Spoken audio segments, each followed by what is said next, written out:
Did you know that in 1297, a band of rebel Scots humiliated one of the strongest armies in Europe on a narrow wooden bridge? This wasn't just a battle, it was a turning point. Led by the fierce William Wallace and Andrew Moray, the Scots pulled off a victory so shocking it shook the English throne. At the time, King Edward I of England had sent an army of nearly 10,000 men to crush Scottish resistance. They were confident, fully armed with knights on horseback, longbowmen and foot soldiers. But Wallace had only about 6,000 warriors, many of them rugged Highlanders, fierce, fast and loyal to the bone. They knew brute strength wouldn't win.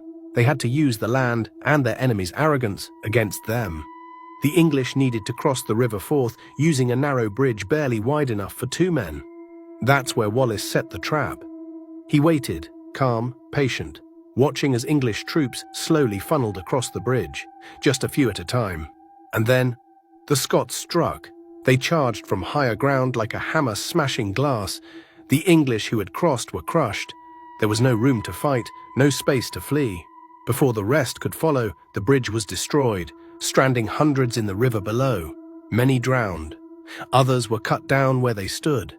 The English commander, Hugh de Cressingham, King Edward's feared tax collector, was killed.